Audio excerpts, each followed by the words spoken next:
साथियों नमस्कार। आपका स्वागत है आपके अपने YouTube चैनल कुशवाहा एकेडमी पे। और आज हम लोग पढ़ेंगे जीव विज्ञान में लुसेंट का 16वां अध्याय है और यह उद्विकास या एवोल्यूशन है। ठीक है, तो इससे हम लोग 20 क्वेश्चन करीब होगा, 20-21 क्वेश्चन, तो इसको हम लोग पढ़ लेते हैं।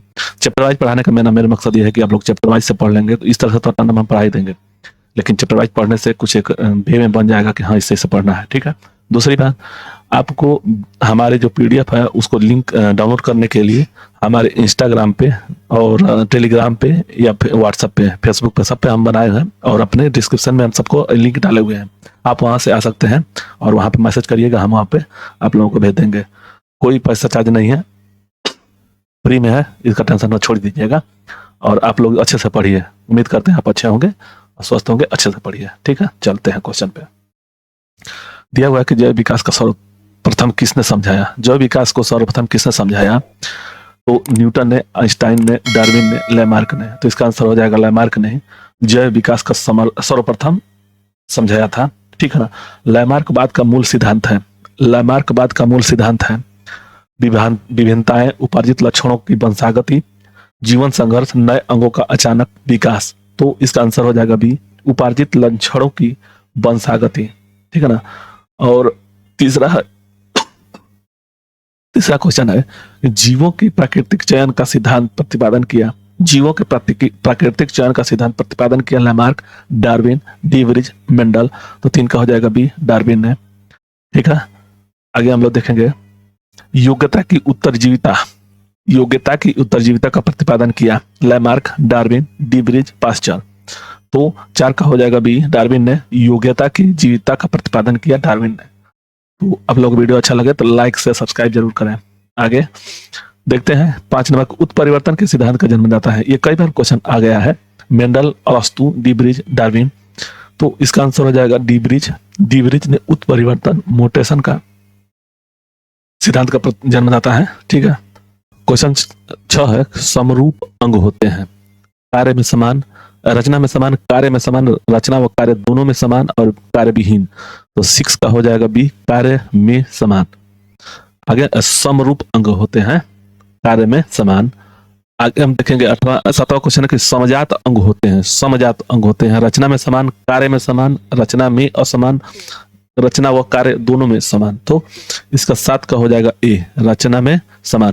यानी कि समजात अंग है तो रचना के समान, असम ये क्या है, समरूप जो है, समान कार्य के समान। ठीक है ना। तो समरूप कार्य के समान, समजात है रचना के समान, रचना में समान। ठीक, दिया हुआ है कि 1809 इसमें प्रथम बार फ्रांसीसी जीव वैज्ञानिक जॉन लेमार्क ने जीवन के विकास के अध्ययन क्रम में अपने सिद्धांतों को प्रतिपादित किया।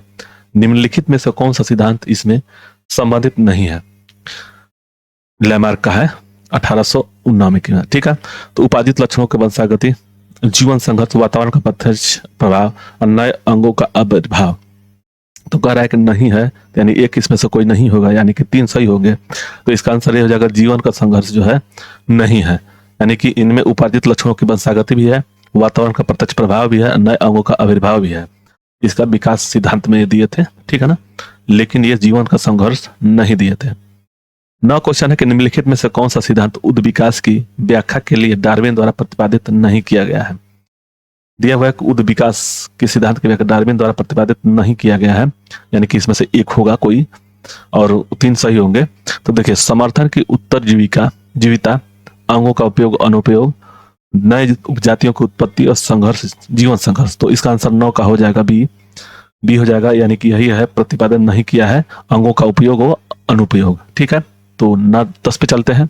नेचुरल सिलेक्शन द्वारा आर्टिजन ऑफ लाइफ पुस्तक किसने लिखी थी? दिया हुआ है कि नेचुरल सिलेक्शन द्वारा आर्टिजन ऑफ लाइफ की पुस्तक किसने लिखी थी? चार्ल्स डार्विन ने, चार्ल्स डिकेंस ने, ह्यूगो डीबेज ने और लेमार्क ने। तो 10 का हो जाएगा ए, चार्ल्स डार्विन ने ऑरिजिन ऑफ लाइफ पुस्तक लिखी थी। ठीक है ना।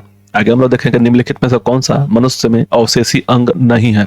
अवशेषी अंग नहीं है, निकटे, टिंग पर्दा, कड़ाभ मांसपेशियां, सामने वाले चपटे दांत, वर्मी फार्म अपेंडिक्स। अवशेषी अंग नहीं है। तो 11 का हो जाएगा सी, सामने वाले चपटे दांत जो अवशेषी अंग नहीं है। आगे हम लोग देखेंगे बड़ा क्वेश्चन है कि उत्परिवर्तन का सिद्धांत किसने किया था। कई बार क्वेश्चन आ चुका है। हैक्सले, डार्विन, लैमार्क, डी ब्रिज।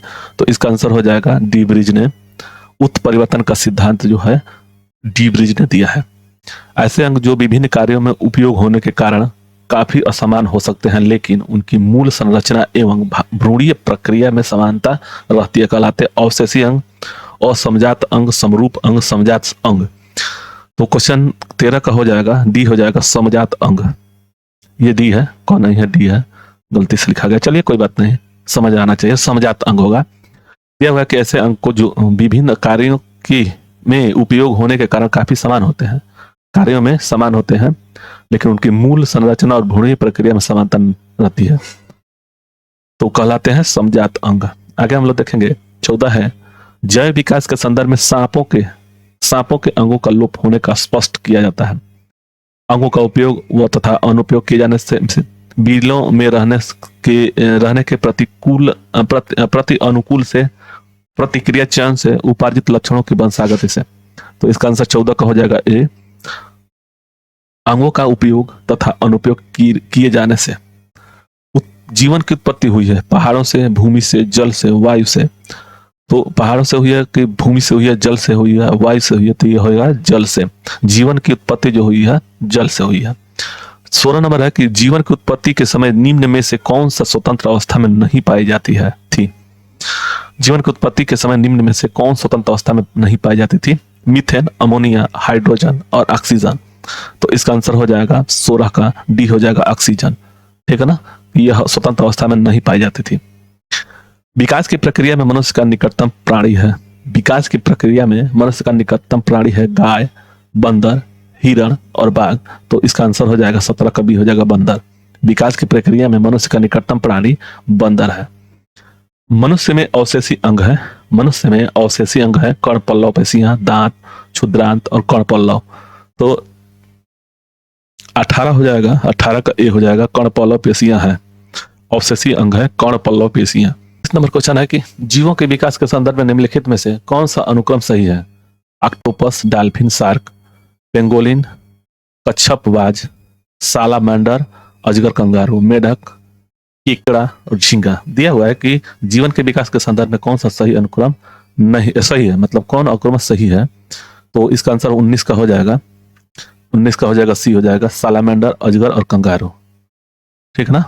चलिए आगे हम लोग देखेंगे 20 है कि प्रयोग और अनुप्रयोग का कानून नियम इनके द्वारा प्रतिपादित किया गया था।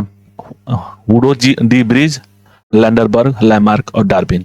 तो 20 का हो जाएगा सी, लैमार्क ने प्रयोग अनुप्रयोग का कानून जो नियम है इनके द्वारा प्रतिपादित किया गया था। पक्षियों और कीटों के पंख कैसे होते हैं। पक्षियों और कीटों के पंख कैसे होते हैं।